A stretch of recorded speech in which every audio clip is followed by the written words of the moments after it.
बोलिए विश्व वंदनीय देवादिदेव प्रथम तीर्थंकर खजरट श्री आदिनाथ भगवान की जय जय जय। बोलिए वर्तमान शासन नायक खजरट श्री महावीर भगवान की जय जय जय।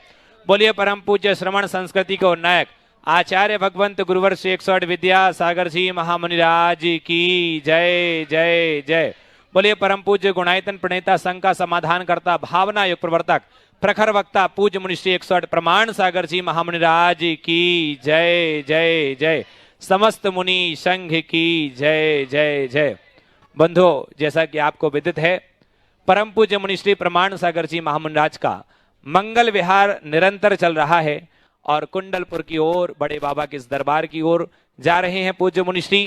कोतमा से निरंतर विहार करते हुए आज का जो शंका समाधान का ये सत्र है, ग्राम फुनगा जिला अनूपपुर से ये संपन्न हो रहा है। और आज पूज्य गुरुदेव के माध्यम से आज पूज्य गुरुदेव यहाँ पर ठहरे हुए हैं और जहाँ पर ठहरे हैं उनका जो ग्रह है श्री गणेश शर्मा जी, कमलेश शर्मा, उमेश शर्मा, रूपेश शर्मा, भूपेश शर्मा, नागेश शर्मा, समस्त शर्मा परिवार, एक बार जोरदार करतल ध्वनि से अभिनंदन कीजिएगा।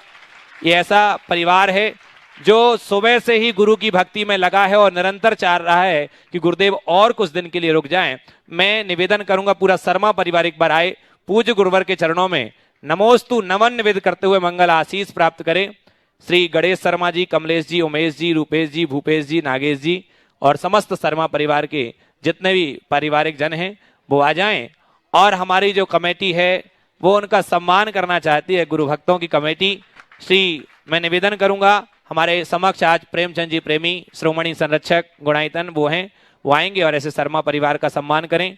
सुभाष जी श्रोमणी संरक्षक वो भी आ जाएं और सुमित जैन जी अखाई वाले ट्रस्टी गुणायतन हैं वो आए और ऐसे परिवार का IRS अतुल जैन जी भोपाल से हमारे बीच में हैं, वो भी आए और ऐसे परिवार का सम्मान करें। मैं निवेदन करूंगा आ जाए, एक बार जोरदार करतल ध्वनि से अभिनंदन कीजिएगा। बंधुओं, वो बड़े पुण्यशाली जीव होते हैं जिनके घर पर गुरुवर के चरण बढ़ते हैं और निश्चित ही आज इस शर्मा परिवार अपने आप को सुबह से ही धन्य महसूस कर रहा है कि ऐसे संत के चरण हमारे यहाँ पड़े। कहते हैं कि जिनकी वाणी को सुनकर के और का क्रंदन खो जाता है। जी शरद जी सरावगी, मैं निवेदन करूंगा वो भी आ जाएं और ऐसे परिवार का सम्मान करें।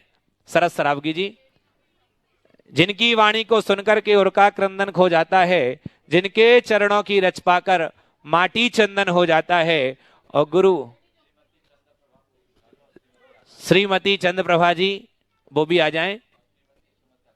श्रीमती सुमत अखाई वो भी आ जाएं। सुमत जी की श्रीमती जी अखाई वाले और सम्मान करेंगे शर्मा परिवार की जो महिला वर्ग है उनका। इनकी वाणी को सुनकर के और का क्रंदन खो जाता है, इनके चरणों की रच पाकर माटी चंदन हो जाता है। गुरु प्रमाण सागर जी जग में ऐसे संत निराले हैं, इनका वंदन करते करते खुद का वंदन हो जाता है। इनका वंदन करते करते खुद का वंदन हो जाता है। आइएगा, ऐसे परिवार का बहुत बहुत अभिनंदन स्वागत करते हैं। और साथ ही एक प्रश्न भी आज पूज्यवर के समक्ष रखना चाहते हैं। हमारे शर्मा परिवार के गणेश शर्मा जी एक साथ खड़े होकर के शंका समाधान का सत्र हम प्रारंभ करें। तो आइएगा सभी लोग जो चैनल के माध्यम से घर बैठे देख रहे हैं, भैया थोड़ा साइड ओम ऐसे आ जाओ। हाँ चलिए आइएगा। मैं निवेदन करूंगा प्रथम प्रश्न जो है आज शर्मा फैमिली पूज्यवर के समक्ष रख रही है। गुरुदेव भगवान की जय जय जय। हमारा पहला प्रश्न महाराज जी के श्री चरणों में है कि गौ रक्षा कैसे संभव है, गौ की रक्षा हम कैसे कर पाएं, इसके लिए हमारा मार्गदर्शन करने की कृपा करें। सारे समाज के लिए ये प्रश्न है। यहीं पर है। देखिए, बहुत ही अच्छा सवाल आपने किया है। वर्तमान में गौ रक्षा एक बहुत बड़ी चुनौती बनी हुई। हमारे परम पूज्य गुरुदेव सदैव गौ रक्षा और गौ सेवा पर बल देते रहे। उनके आशीर्वाद से पूरे देश भर में लगभग 135 गौशालाएं कार्यरत है और उन सब का समूह दयोदय महासंघ के रूप में काम करता है। आज संयोग से दयोदय महासंघ के राष्ट्रीय अध्यक्ष भी यहाँ उपस्थित है, प्रेमचंद जी प्रेमी सामने हैं। ये लोग बहुत अच्छा जीव दया का कार्य करते आ रहे हैं, लेकिन आज हम लोग गौशालाएँ खुलवाए, अन्य तरीके से गौ रक्षा करें, वो तो है ही, कर ही रहे हैं, उसे बढ़ाए। सरकार भी इस पर ध्यान दे रही है, लेकिन सबसे बड़ी बात गो पालकों में जागरूकता की होनी चाहिए। कसाईयों तक गोवंश को पहुंचा कौन रहा है? गोपालक। इसके ऊपर गांव-गांव में जागरूकता होनी चाहिए। इसके कई कारण हैं। पहला, आज छोटे छोटे किसान ने ट्रैक्टर ला कर के रख लिया, उनका बैल बेकार हो गया, तो बैलों का उपयोग नहीं। दूसरी बात, गौचर भूमि पूरे के पूरे गांवों से गोल हो गई। गौचर भूमि के अभाव में जो घर में पालतू गोवंश होता है वो इधर उधर उजाड़ करते हैं, लड़ाइयाँ होती। इन कारणों से थोड़े थोड़े रुपयों के लोभ में भी कुछ लोग देते हैं और कुछ लोग बोझ मान कर दे देते हैं। तो गांवों में एक जागरूकता लाइए आप लोग कि कोई भी व्यक्ति जो गोपालक नहीं है उसे हम गोवंश नहीं बेचेंगे, और जो ऐसे व्यवसायियों को गोवंश बेचेगा उसके विरुद्ध वही काम करेंगे जो किसी हिंदू के द्वारा गो हत्या पर लगता है, उसको वैसा ही दंड दिया जाए। और उस तरह की जागरूकता लाएंगे तो कसाईयों के पास गोवंश मिलेंगे नहीं। हम लोग बिहार करते समय पहले गांव में जाते थे, 2-2, 400 गोवंश का रेला मिलता था। अब गांव में 10, 20, 25, 50 से ज़्यादा नहीं दिखते। कई गांव में तो वो भी रेला नहीं दिखता। इसका मतलब है गोवंश का बहुत तेज़ी से लोप हो रहा है। इसको जगाइए। आप लोग गाँव में रहते हैं, अपने प्रभाव का प्रयोग कीजिए, गांव-गांव में चेतना जगे। अगर कोई व्यक्ति ऐसा काम करे कि गैर गोपालक को गोवंश बेचे तो उसके लिए पंचायत बिठाएं, उसे गो हत्या का भागी निरूपित करे, तब उनको डर लगेगा।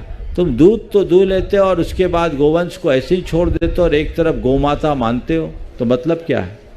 ये जागरूकता जब तक नहीं लाएंगे तब तक शायद हम अपने इस मिशन को पूरा न कर पाए। इसलिए ऐसी जागरूकता होनी चाहिए। आइए बंधु, अब चलते हैं। और भी कोई सवाल है? श्री गुरुदेव के चरणों में बारंबार प्रणाम। बहुत सुंदर। चलते हैं पूज्य वर के माध्यम से शंका समाधान का इस सत्र प्रारंभ हो। सभी लोग एक बार दोनों हाथों को जोड़ करके पूज्य वर के चरणों में नमोस्तु निवेद करते हुए आशीष प्राप्त करेंगे। हे गुरुवर, नमोस्तु नमोस्तु नमोस्तु। आइएगा, अब मैं सीधे सीधे प्रश्नों की श्रृंखला को आगे लेता हूं। सर्वप्रथम प्रथम प्रश्न के लिए मैं निवेदन कर रहा हूं सचिन जैन कोतमा से। वो अपना प्रथम प्रश्न लेकर के आएंगे और उसके बाद अगले प्रश्न के लिए पहले से ही तैयार रहेंगी श्रीमती संध्या जैन डोंगरगांव। गुरुदेव के चरणों में त्रयवार नमोस्तु। गुरुदेव, अक्सर ऐसा होता है कि हम किसी जीव की रक्षा करने के लिए उसको सरकाते हैं और उसकी हत्या हो जाती है। तो इससे जैन धर्म तो भावना प्रधान धर्म है, तो बचाने का भाव होता है, तो बचाने का पुण्य लगेगा, पुण्य बंद होगा, या हत्या लग का पाप? देखिए, रक्षा करने का भाव अच्छा भाव, लेकिन किसी की भी रक्षा करो तो इतने विवेक से करो कि रक्षा में हत्या ना हो। हमें विवेक रखना चाहिए, समझ गए? हमने सुना कि एक बार एक घर में गर्मी की छुट्टी थी, एक गौरैया चिड़िया अपना घोंसला बना रही थी और उसको बहुत तकलीफ़ हो रही थी बनाने में। कुछ बच्चे देख रहे थे तो उनने क्या किया कि उसकी मदद करने के ख्याल से वहाँ पर उनके लिए अपने हाथ से सब बिछा दिया और उनके अंडों को उस पर रख दिया। थोड़ी देर बाद गौरैया आई और गौरैया ने देखा और उसने सारे अंडों को नीचे गिरा दिया। करने का प्रयास तो रक्षा का था, हो गई हत्या। ये क्या है? ये विवेकहीन प्रयास का फल है। जब हमें ये पता है कि ये गोरैया चिड़ियाँ किसी के स्पर्श को ठीक नहीं मानती तो हमें नहीं करना चाहिए। तो इसी तरह जब भी हम कोई रक्षा का काम करें तो इतने विवेक से करें। विवेकपूर्ण तरीके से रक्षा का काम करने के बाद भी हो सकता है कि उनकी हत्या हो जाए, तो उसमें हमें दोष नहीं। नमोस्तु। श्रीमती संध्या जैन डोंगर गांव से, और उसके बाद तैयार रहेंगे अंशु जैन कोतमा। नमोस्तु महाराज श्री, नमोस्तु महाराज श्री, नमोस्तु महाराज जी। कांजी आहार क्या है, कब, कहाँ और कैसे इसका प्रयोग किया जाता है? वह आचाम्ल क्या है? कांजीर और अचाम्ल का जो उल्लेख होता है, ये एक प्रकार से निर्विकृति है। माड़ के साथ भोजन लेना, ये कांजीर माड़ और चावल, इसको अचाम्ल बोलते हैं। कुछ जगह इमली के पानी के साथ भोजन लेने को भी अचाम्ल बोलते हैं। इसी को कांजीर कहते हैं। माने खट्टा पानी हो और कुछ न ले, इसके साथ भोजन ले, एक प्रकार का नीरस आहार की परंपरा। और कांजी आहार का उसी को बोलते हैं। अंशु जैन कोतमा से, और उसके बाद तैयार रहेंगी श्रीमती मोनिका मनीष जी, गुणायतन ट्रस्टी बुढ़ार से। महाराज जी, हम अशुद्धि अवस्था में रहते हैं और मोबाइल चलाते हैं, फेसबुक, व्हाट्सएप वगैरह। उसमें महाराज जी, भगवान जी सबकी फोटोज आती हैं, तो वो टच हो जाती हैं, तो उसको छूने में कौन से पाप का बंध होता है और उसको हम कैसे आप खुद बताओ, छूना चाहिए क्या? नहीं महाराज जी, छूना नहीं चाहिए, लेकिन जैसे चलाते हैं तो इसलिए तो विवेक रखो। उत्तम तो यही है, 3 दिन चलाओ मत। सावधानी रखना बहुत जरूरी है। टच स्क्रीन होती है, कुछ भी हो जाता है, ये दोष लगता है, बचना चाहिए।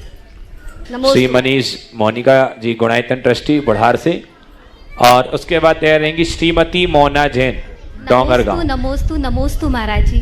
महाराज जी, शास्त्रों में 6 रस का त्याग आता है और रसी 7 होती हैं। 7 दिन की 7, तो कौन सी एक है जो रस नहीं है? रस 6 है और रसी 7 है। तो लोग 6 सप्ताह 7 दिन के हैं, तो लोगों ने क्या किया, तेल को, घी को अलग कर दिया। समझ गए? हरी ये कोई रस नहीं है, वो रस्सी में आता है। रस तो क्या है? खट्टा, मीठा, कड़वा, कसायला, चरपरा, ये रस है। इसमें सटरस में दुग्ध, घृत, तेल और लवण और दही, ये और गुड़,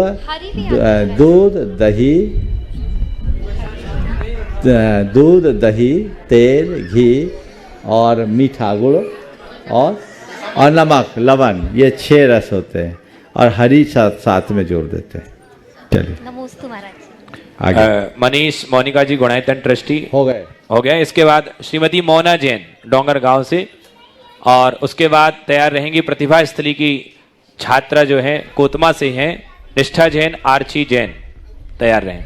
मुनि श्री को नमोस्तु नमोस्तु नमोस्तु। मुनि छुल्लक महाराज जी को इच्छा भी। मुनि श्री जी, मैं अपने भावना योग का एक्सपीरियंस बताना चाहती हूँ। मुझे 2017 में कैंसर हो गया था, तो मैं रामटेक गई थी, आचार्य श्री के दर्शन किए मैंने, और उनके दर्शन के बाद मैं बॉम्बे गई। वहाँ से फिर जब मेरा इलाज हुआ, उसके बाद मैं 2017 से आज तक कंटिन्यू भावना योग कर रही हूँ। मैं पूर्णतः स्वस्थ हूँ मुनिश्री, आप लोगों के आशीर्वाद से। मुनिश्री, मैं आगे आप लोग का आशीर्वाद मुझ पर बना रहे, ऐसी बहुत बढ़िया, ऐसे ही करते रहिए। ठीक है। निष्ठा जैन, आर्ची जैन डोंगर गांव से प्रतिभा स्थली की छात्रा हैं, कोतमा निवासी। और उसके बाद अगले प्रश्न के लिए तैयार रहेंगी जतिन जैन, प्रिंस, गुरुकुल, हैदराबाद, कोतमा। बोले परम तपस्वी, महाकवि, महासाधक, बाल ब्रह्मचारी, संघ के नायक, मुखमाटी रचिता, प्रतिभा स्थली पर नेता, संत शिरोमणि आचार्य शेख शॉट विद्यासागर जी महामुनि राज की, पूज्य मुनि शेख शॉट प्रमाण सागर जी महामुनि राज की। महाराज जी, मेरा प्रश्न है कि मैं डोंगरगढ़ प्रतिभा स्थली से आई हूँ। मुझे वहाँ पे बहुत अच्छा लगता है और मैं बहुत अच्छे से पढ़ाई करती हूँ। मुझे सभी दीदी जी बहुत अच्छे से मेरा ध्यान रखती हैं और माँ बनकर वो हमारा ध्यान रखती है। पर भी मुझे मम्मा पापा और घर की बहुत याद आती है। हम ऐसा क्या करें जिससे हमें कम याद आए? देखो, यह स्वाभाविक है, बच्चों को अपने माँ बाप की याद नहीं आएगी तो किसकी आएगी, है ना। लेकिन एक बात मन में बिठा दो कि मैं पढ़ाई करने नहीं गई हूँ, तपस्या करने गई हूँ। किसके लिए गई हूँ? और पढ़ लिख करके मैं अपना जीवन इतना ऊंचा उठाऊंगी कि लोग मुझे देखकर मेरे माँ बाप का मान बढ़ाएंगे, उनका गौरव करेंगे, उनका सम्मान करेंगे। समझ गए? कुछ करने के लिए हमको बहुत कुछ त्यागना पड़ता है।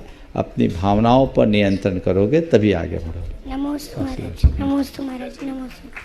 अगला जतिन जैन प्रिंस गुरुकुल हैदराबाद के छात्र हैं। महाराज जी। उसके बाद तैयार रहेंगे रवि जैन कोतमा। महाराज जी, मैं दूसरों पे विश्वास बहुत जल्दी कर लेता हूँ, उसका परिणाम हमेशा नेगेटिव मिलता है, तो ऐसा क्या करूँ कि मैं लोगों की सही पहचान कर सकूँ? देखिए, तो स्वाभाविक है, जो जल्दी विश्वास करेगा वो धोखा खाएगा। तो किसी पर जल्दी विश्वास मत करो, हालांकि शंका भी किसी पर मत करो, पर थोड़ा आंखें खोले। समझ गए? उस व्यक्ति को, किसी भी व्यक्ति के सामने अगर अपना अंतरंग खोलना चाहते हो तो उसको थोड़ा निकटता से देखो, उसकी प्रवृत्तियों को वाच करो और फिर सोच समझ करके निर्णय लो, अन्यथा धोखा खाओ।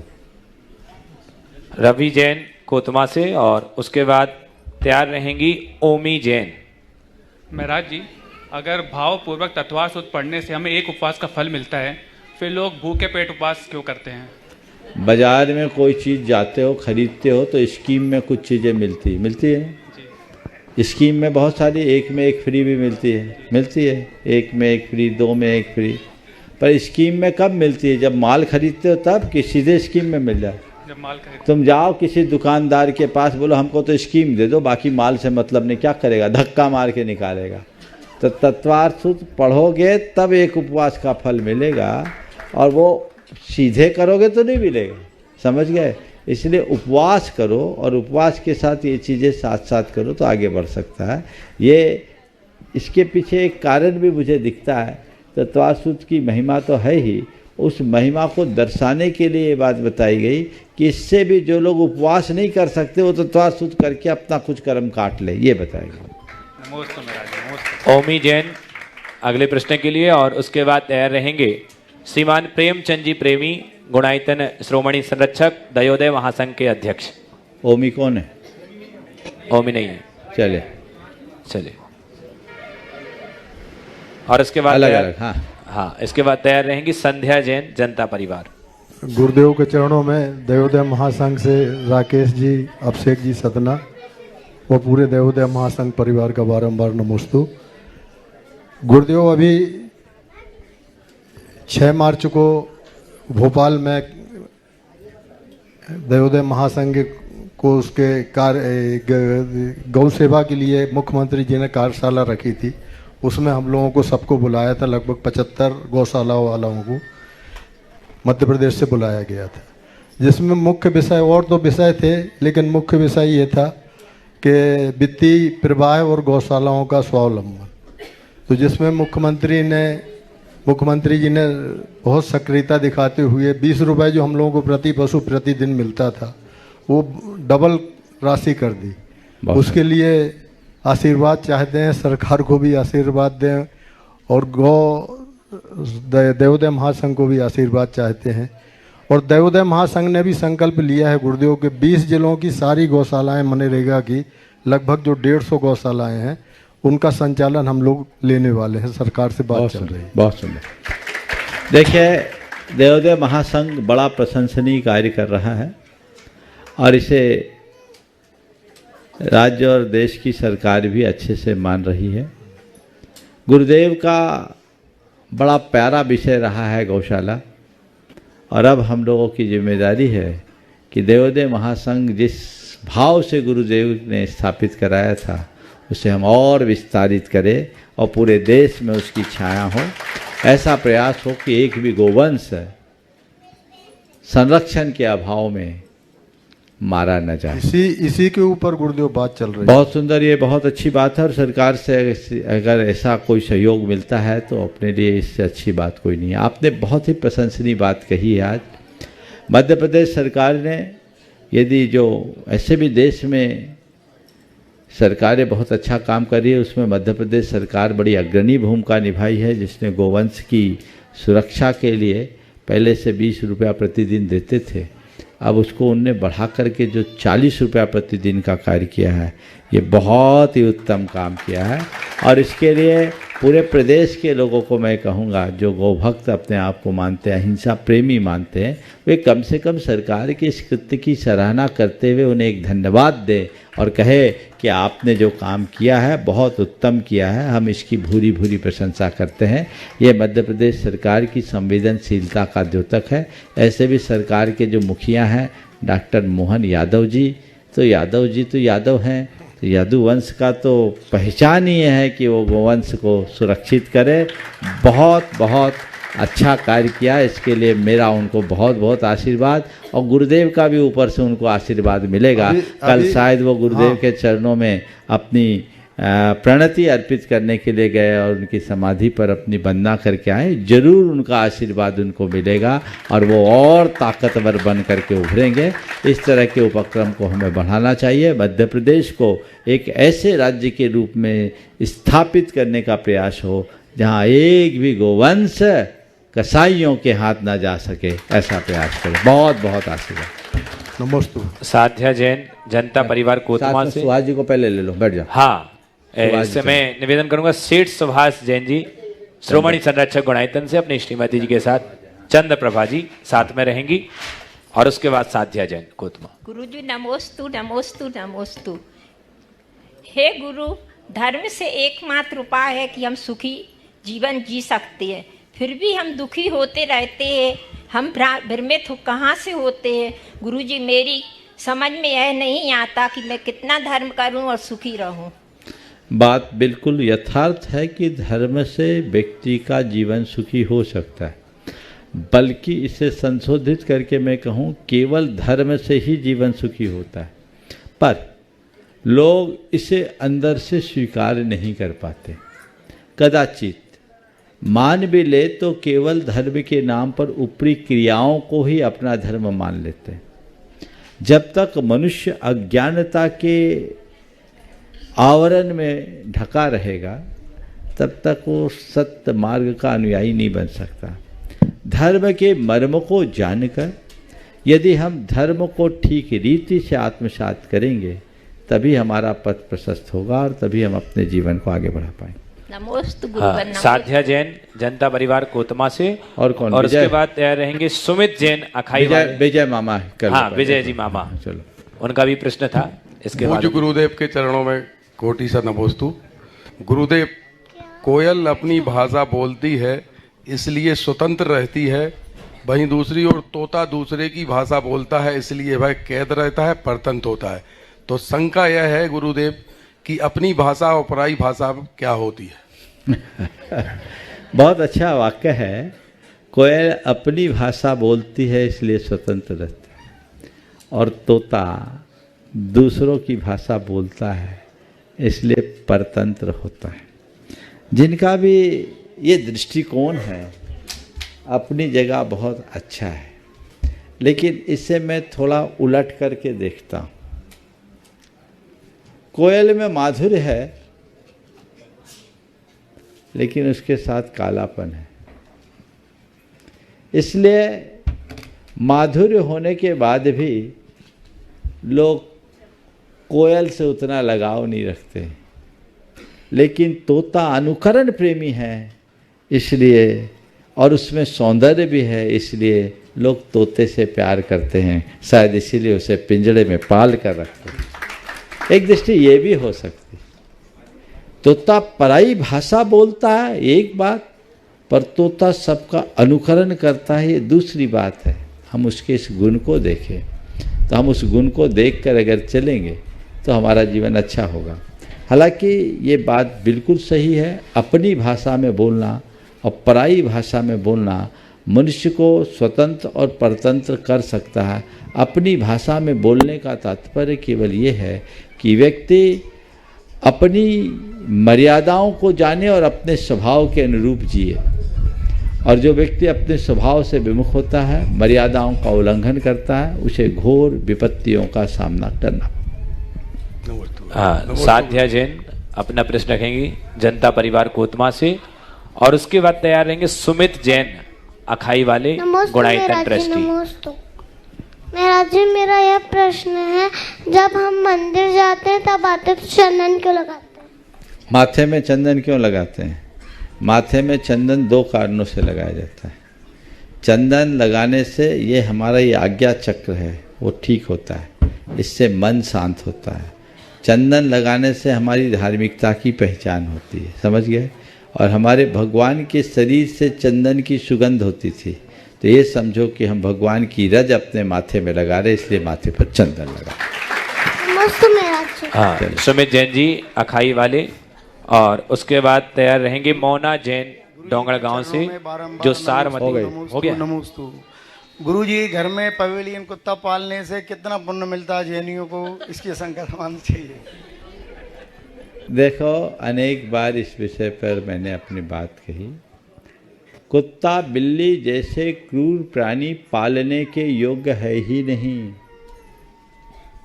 हमारे शास्त्रों में जो पालन पोषण के योग्य पालतू पशु की श्रेणी में गाय बैल है, इनका पालन करना चाहिए। भैंस है, बकरी है, घोड़ा है, ये पालतू पशु की श्रेणी में आते हैं।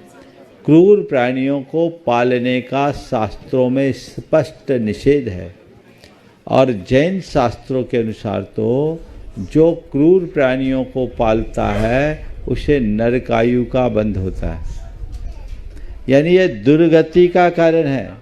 आजकल फैशन हो गया, माँ बाप को तो कुत्ते से बुरी दृष्टि में देखे और कुत्ते को अपने गले से लगा के घूमे, ये कौन सा जीव है? ये सब पाश्चात्य कल्चर का परिणाम है। पहले हमारे घरों के दरवाजे पर लिखा रहता था स्वागतम सुस्वागतम अतिथि देवो भव, आजकल लिखा जाता है सावधान अंदर कुत्ते हैं। ये क्या है? अंदर कुत्ते हैं, इंसान कहाँ गया? घर में गाय रंभानी चाहिए, कुत्तों की भौंकने की बात नहीं होनी चाहिए। जिस घर में गाय रंभाती है वहाँ वात्सल्य भरता है, गाय वात्सल्य का प्रतीक। और कुत्ते का भक्षण, ये तो क्रूरता का द्योतक है। इनसे बिल्कुल बचना चाहिए, इनसे परहेज करना चाहिए।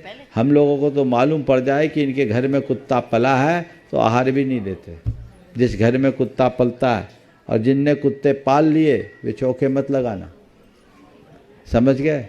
हाँ, ये बहुत ध्यान में रखने की बात है, ये आपकी जिम्मेदारी है, क्योंकि घर के कुत्ते को तो सब जगह खुला मिलता है ना, वो कहीं भी जा सकता है। ये बिल्कुल गलत है, अशास्त्रीय, से बचना चाहिए।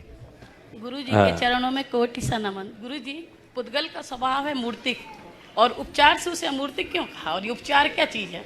उपचार चूंकि अमूर्तिक जीव के साथ उसका संबंध है, इसलिए कथनचित उसको अमूर्तिक कहते हैं। खिलावन केवट सेमरा ग्राम से हमारे बीच में है, वो पूज्यवर के चरणों में अपना प्रश्न रखें। और उसके बाद तैयार रहेंगी सुषमा जैन जनता परिवार, खिलावन केवट सेमरा ग्राम।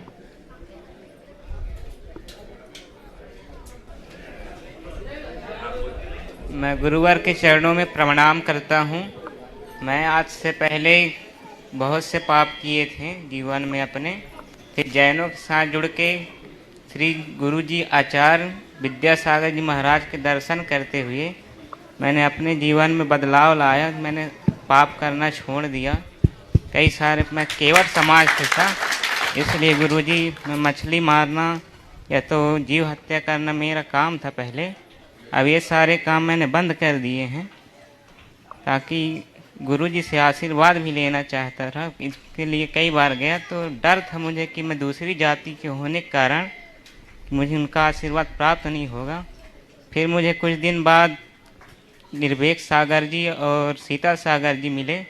उन्होंने अपना आशीर्वाद दिया, ज्ञान दिया कि गुरु सबके होते हैं, साधु सबके होते हैं।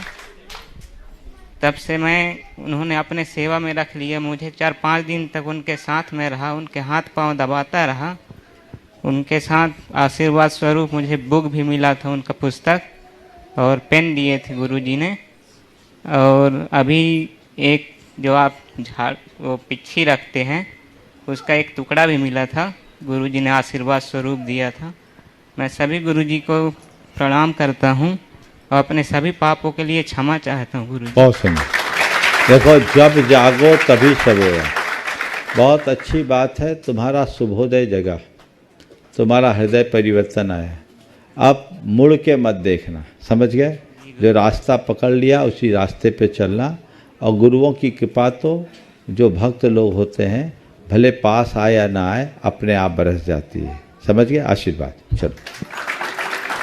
सुषमा जैन जनता परिवार से अपना प्रश्न रखेंगे और उसके बाद तैयार रहेंगी विनय कुमार जैन, ट्रस्टी गुणायतन, तैयार रहेंगे अपना मुनिश्री के प्रश्न। चरणों में सादर नमोस्तु नमोस्तु नमोस्तु।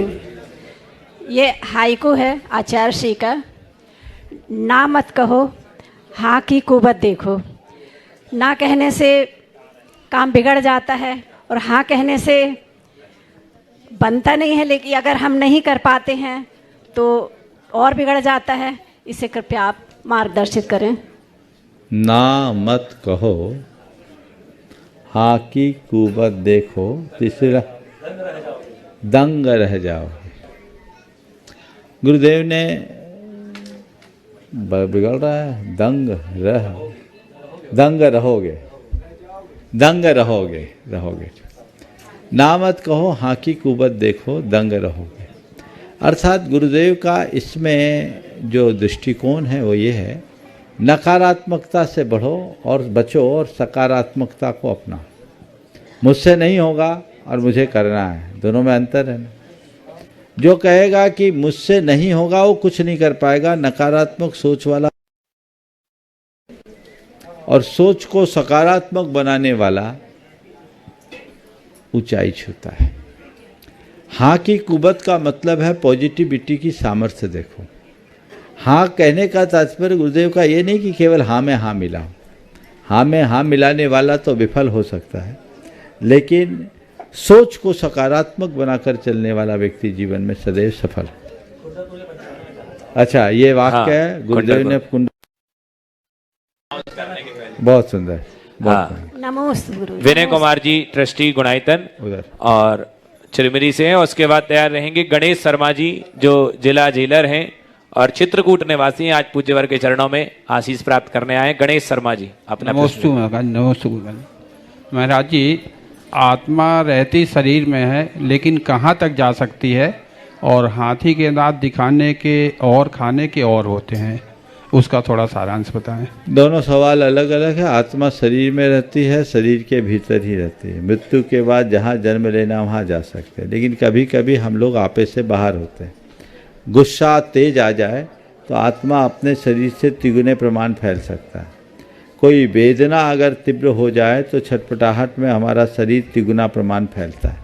ये दो स्थितियों में हमारी आत्मा, वर्तमान के हिसाब से बोल रहा हूँ, शरीर से बाहर जाए। और कुछ लोग मृत्यु के पूर्व जहाँ जन्म लेना है कुछ क्षण पहले उस स्थान का स्पर्श करके भी आ सकते हैं। शेष समय में आत्मा शरीर के हिसाब से होता है। हाथी के दांत खाने के अलग और दिखाने के अलग होते हैं। ये लोगों के दोहरेपन को रेखांकित करने वाला कहावत है। हाथी के दो दांत होते दिखते हैं पर वो काम के नहीं होते। जो लोग केवल दिखावा करते हैं, अंतःस्पर्शी नहीं होते, उनके लिए यही कहते हैं जो दिख रहा है वो सच मत मानो। खाने के दांत अलग है, दिखाने के अलग। आइएगा अगले प्रश्न के लिए गणेश शर्मा जी, और उसके बाद तैयार रहेंगे जो पूज्यवर के मंगल विहार में अनवरत रूप से पूज्यवर के साथ चल रहे हैं। गोल्डी भैया, शरद सरावगी जी, जीतू भैया कोलकाता, विक्रम अंबिकापुर, विक्रम जी, हरीश जी दिल्ली, निखिल जी कोतमा, अक्षय गुणायतन, तापस जी गुणायतन और चंदू काका, बिमल जी अमरपाटन, अशोक जी। ये सभी लोग एक साथ खड़े होकर के एक प्रश्न पूज्यवर के चरणों में रखें। हाँ बोलिए। गुरुदेव चरणों में नमन। गुरुदेव महाराज जी, मैं ये पूछना चाहता हूँ, साधना में मन को एकाग्र कैसे करें?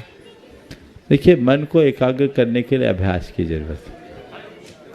हम निरंतर अभ्यास करें, उसमें स्वाध्याय और आत्मचिंतन दोनों बहुत उपयोगी है। अगर निरंतरता से ये अभ्यास हम करते हैं तो हमारे जीवन में धीरे धीरे चीज़ हो सकती है। मन को एकाग्र करने के लिए भावना भावन भी एक बहुत अच्छी प्रक्रिया है। जो हम पाना चाहते हैं, जैसा हम होना चाहते हैं, उसकी भावना अगर हम निरंतर भाते रहें तो हमारा मन बहुत आसानी से एकाग्र हो सकता है। आइए पूरे बिहार की टीम और साथ में जो सकरार से अभी आए हैं पूज्यवर के चरणों में और निरंतर विहार करेंगे। सभी लोग खड़े हो जाएं और तापस जी अपना प्रश्न रखेंगे और उसके बाद अगले प्रश्न के लिए तैयार रहेंगे नितिन जैन कोतमा। महाराज जी के चरणों में तीव्र नमस्ते। छुल्लक सभी शिवलोक महाराज जी को इच्छा में। महाराज जी मेरा शंका ये है, जब हम कहीं मंदिर में दर्शन करने जाते हैं तो उसी के सामने कोई सामने आ जाता है, सामने खड़े हो जाता है और आना जाना शुरू करता है तो अपना मन में भाव बिगड़ जाता है। तो गुरु जी ऐसा क्या करने से भाव ठीक हो जाएगा? कृपया मार्गदर्शन दीजिए। मंदिर में जब दर्शन करो तो एक बार भगवान को देखो, आंखें बंद कर लो, आंखों में भगवान को संभाल लो, कौन आया कौन गया पता ही नहीं लगे। क्योंकि मंदिर है सामूहिक स्थल। आप सोचो कि जब मैं दर्शन करूं कोई ना आए तो कोई मुश्किल, ये संभव नहीं है। इसलिए कोई आए जाए, हम अपना काम करते रहे। हाँ निखिल। महाराज जी, जब किसी को ब्लड प्रेशर होता है तो नमक, शुगर होता है तो शक्कर खाना छोड़ देता है, लेकिन भगवान के डर से किसी के हक का खाना क्यों नहीं छोड़ता? क्या बात। समाधान? ब्लड प्रेशर और शुगर के डर से नमक और शक्कर खाना छोड़ देता है, लेकिन भगवान के डर से किसी के हक का खाना क्यों नहीं छोड़ता? देखो एक बात बताऊं, लोगों को ब्लड प्रेशर और शुगर का डर है पर भगवान का डर है ही नहीं। लोग कहते हैं कि हम आस्तिक हैं, पर सच्चे अर्थों में सब के सब छद्म नास्तिक हैं। नास्तिक से भी खतरनाक होता है छद्म नास्तिक। नास्तिक तो दिख जाता है ये नास्तिक है, पर छद्म नास्तिक वो है जो ऊपर से आस्तिक दिखता है लेकिन अंदर से नास्तिक होता है। उसे भगवान से कोई लेना देना नहीं, भगवान पर कोई भरोसा नहीं। अगर भगवान पर भरोसा होता तो भगवान का डर होता। हर पल भगवान को धोखा देता, रोज भगवान को पूछता भी है। अंदर भगवान की पूजा करेगा, बाहर आकर उसी भगवान को धोखा देगा। अगर सच्चे अर्थों में आस्तिकता है तो भगवान का डर हर पल होगा और उस व्यक्ति के लिए फिर कुछ कहने की जरूरत नहीं है। वो वही करेगा जो भगवान को इष्ट है। जिनका भगवान ने निषेध किया वो कभी भी स्वीकार नहीं करेगा। तो ये दोहरापन है जीवन का, जिसे हमें बदलना चाहिए। आइएगा अगले प्रश्न के लिए रागनी जैन, उसके बाद तैयार रहेंगे IRS अतुल जैन जी भोपाल से।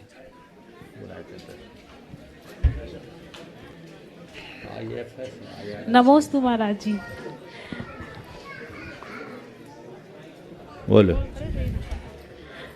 बुरी परिस्थिति में अपने आप को शांत कैसे रखें जिससे कि हमारा मन शांत रहे? बुरी परिस्थिति में अपने आप को शांत कैसे रखें, अक्सर ये सवाल आता है। आज से कुछ दिन पहले मैंने बहुत विस्तार से इस पर चर्चा की। आज संक्षेप में इतना ही कहूँगा। मन को शांत रखने के लिए सबसे पहले सकारात्मक सोचो, अपनी सोच को सकारात्मक बनाओ।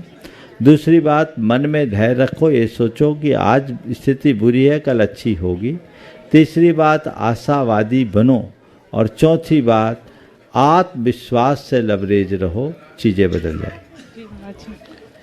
IFS अतुल जैन जी भोपाल से गुणायतन ट्रस्टी अपना प्रश्न रखेंगे और उसके बाद तैयार रहेंगी आरती जैन कोतमा से। नमोस्तु गुरुवर। सभी धर्म महान हैं, सभी धर्मों का आदर करना चाहिए, सभी धर्मों का सम्मान करना चाहिए। फिर साथ में मिथ्या दर्शन और मिथ्यात्व की बात आती है, तो इसको ध्यान में रखते हुए गुरुदेव जी मैं जानना चाहता हूँ कि हमें दूसरे धर्मों के बारे में किस तरह की अवधारणा और किस तरह की सम्मान की बात करें। देखिए, धर्म और धर्मी अलग अलग चीज़ होती है। धर्म सबके आस्था का विषय है और जिसका जिस धर्म में विश्वास है, जिसकी जैसी आस्था है, वो दृढ़ता के साथ अपने धर्म का पालन करे, पर कट्टरता से बचे। मुझे जो चीज़ धर्म के विषय में अच्छी लगती है, आज मान लीजिए धर्म है, एक धर्म है जहाँ अहिंसा को प्रमुखता है, अहिंसा को ही परमो धर्म कहा, और दूसरी तरफ धर्म और धर्म के नाम पर हिंसा है। तो जिस मनुष्य की अहिंसा में आस्था है वो हिंसा को धर्म कैसे मानेगा? सपने में भी नहीं मानेगा।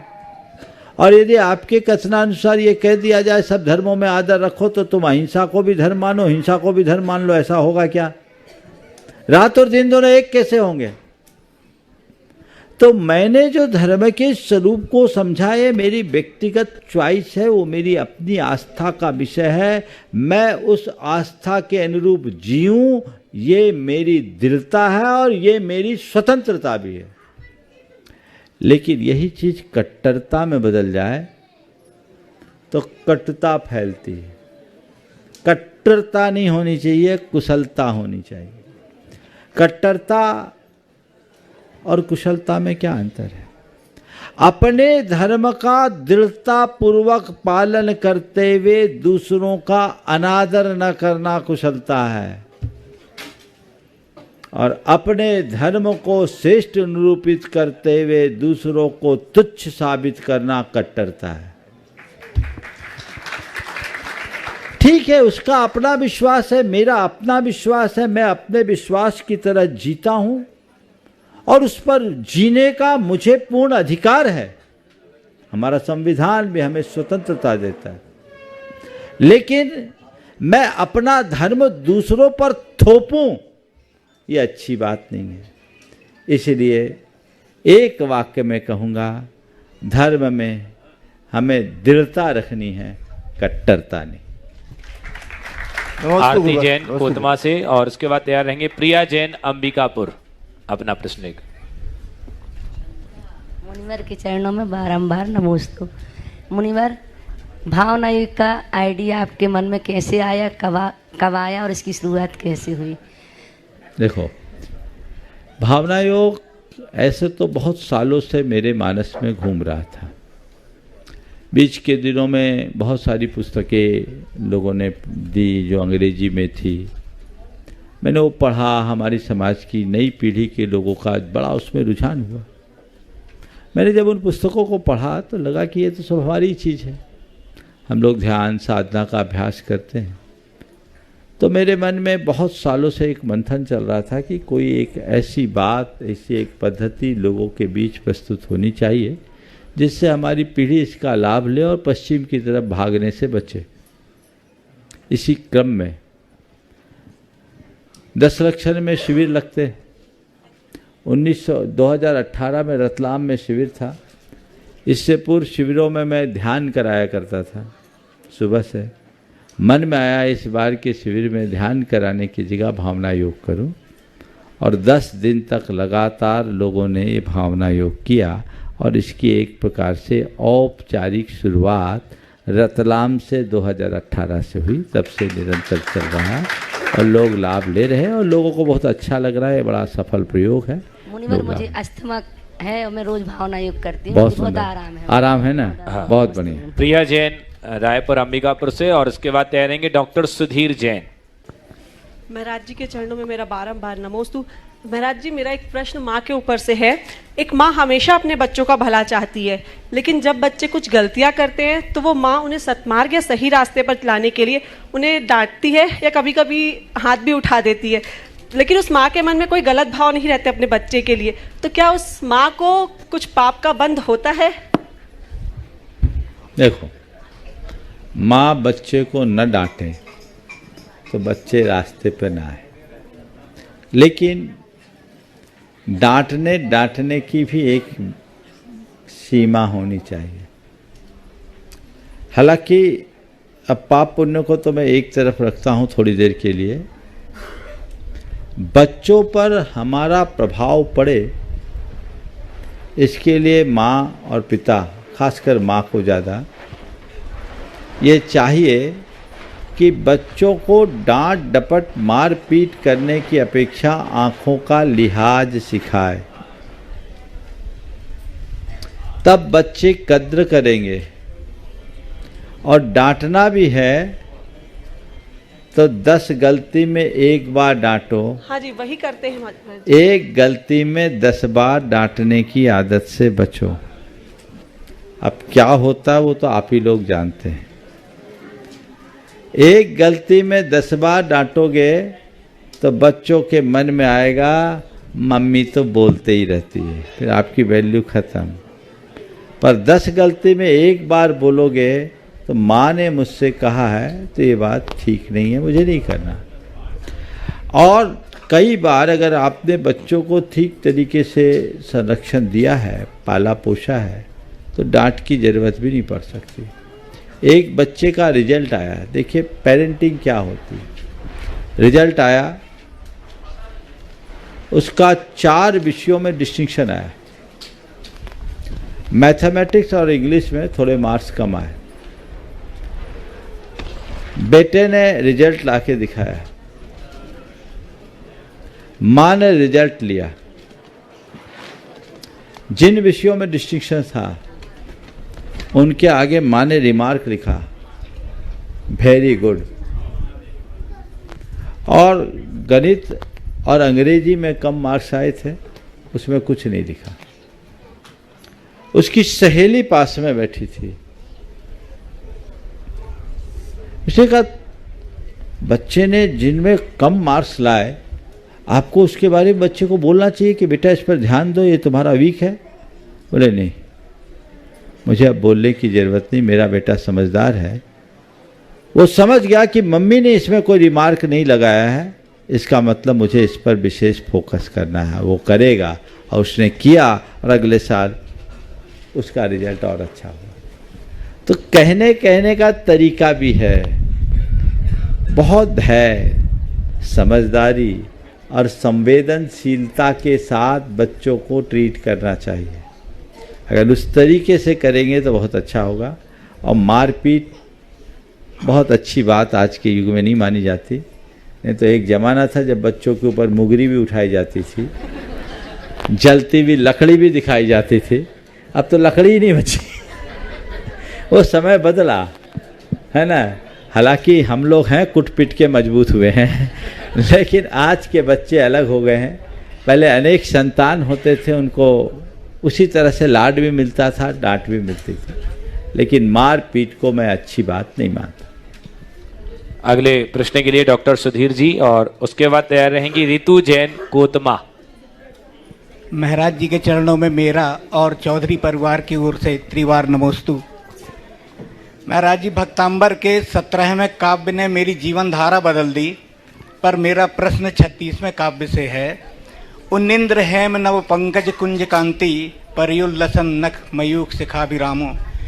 मैं महाराज जी ये पूछना चाहता हूँ कि श्री जी जब चलते हैं तो स्वर्ण कमलों की रचना होती है और उनके नख जगमगाते हैं, ये सब कैसे होता होगा? बहुत उत्सुकता है आपके मुखाबर। थोड़े दिन रुको, गुनायतन में सब आंखों से देख लो, ये सारी संरचना बहुत जल्दी देखने को मिलेगा। नारेली में देखा है, नारेली में। हाँ? नारेली में ये बना हुआ है। नारेली में नहीं, अजमेर में बना हुआ है। अजमेर में ये जब जुलूस निकलता है तब होता है, बना है। अच्छा, मैंने नहीं देखा।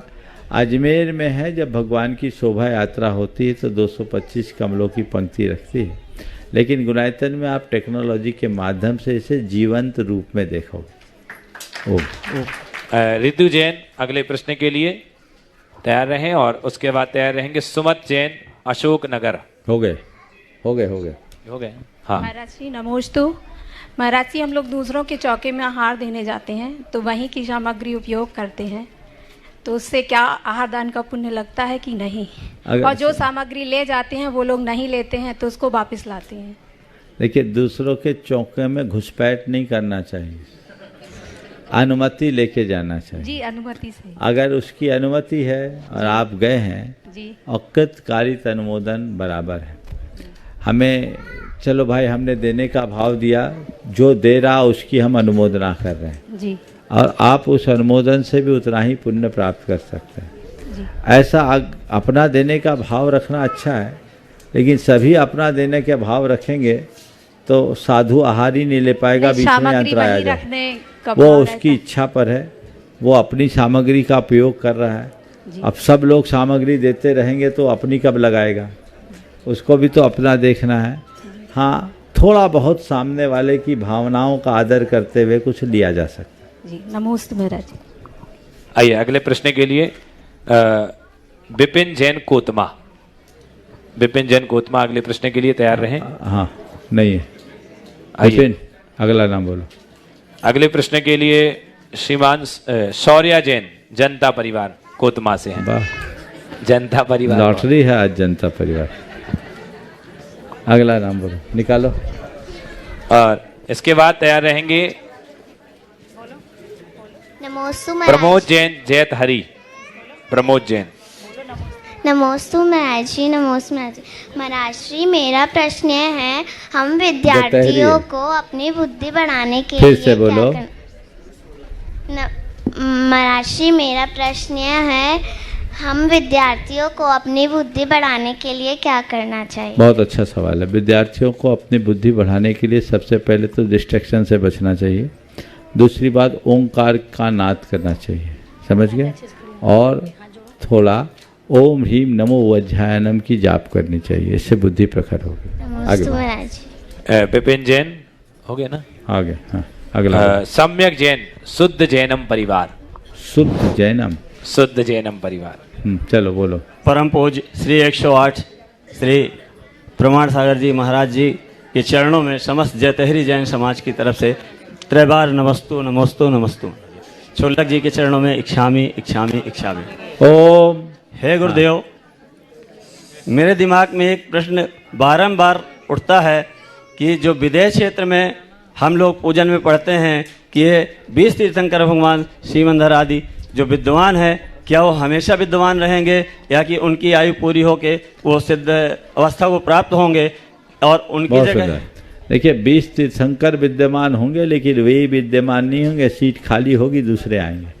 एक जाएंगे दूसरे आएंगे, एक जाएंगे दूसरे आएंगे। 5 महाविदेहों में कम से कम 20 महान आत्माएं ऐसी होगी जो तीर्थंकर होंगे। तो महाराज जी नाम विद्यमान रहेगा कि? नाम वही रहेगा। नाम वही रहेगा, पद मतलब वो पद के रूप में? हाँ, बदलता रहे जी। नमस्ते महाराज जी। सम्यक जैन, शुद्ध जैनम परिवार। और उसके बाद चलेंगे पूज्य शुल्लक श्री आदर सागर जी महाराज के चरणों। बहनों महाराज जी के चरणों में त्रैबार नमोस्तु। महाराज जी बुंदेलखंड में एक मुहावरा है कि आषाढ़ का चूका किसान और डाल से चूटा बंदर कभी अपनी सफलता को प्राप्त नहीं होता। तो महाराज श्री ऐसा कई बार हमारे जीवनों में भी हो जाता है कि व्यापारिक जीवन या व्यवहारिक जीवन दोनों में कुछ ऐसी गलतियां हो जाती हैं कि अपने आप को बचाना, अपने आप को निकालना असंभव सा प्रतीत होता है। ऐसे समय में महाराज श्री हम ऐसा क्या करें कि डगालों को छोड़कर धर्म रूपी तने को पकड़कर अपने जीवन को सार्थक बनाएं? महाराज देखो, ये बात बिल्कुल सही है। इस दोनों कहावतों का, इस कहावत का मूल अर्थ यही है कि जो व्यक्ति अवसर के अनुरूप काम नहीं करता वो जीवन में सफल नहीं हो। इसलिए हमें अवसर की परख होनी चाहिए, औचित्य का बोध होना चाहिए। कदाचित कोई गलत निर्णय या गलत नीति अपना भी ले तो हमें उसकी समीक्षा करके उसे सुधारना चाहिए और उस नुकसान से नसीहत लेना चाहिए। जो व्यक्ति नुकसान से नसीहत लेने में समर्थ हो जाता है वो अपने आगे का रास्ता प्रशस्त कर सकता है। मैं निवेदन करूंगा, हमारे समक्ष ब्रह्मचारिणी दीदी लोग हैं और वो भी अपना प्रश्न पूज्यवर के चरणों में रखेंगे। नमोस्तु महाराज श्री। ये प्रश्न मेरे भाई का है।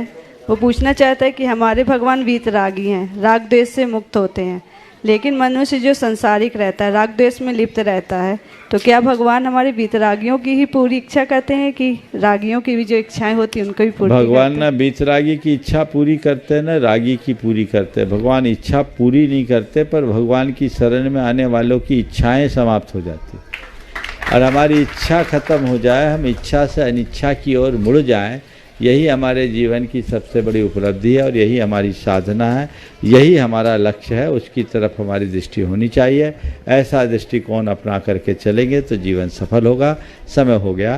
कल हम लोग चेचाई में, कल प्रातःकाल हम लोगों का प्रवेश होगा। चेचाई में कल की चर्या होगी और परसों प्रातःकाल बुढ़ार में प्रवेश होगा। समय हो गया। यहीं पर विराम। बोलिए परम पूज्य आचार्य गुरुवर श्री विद्यासागर जी महाराज।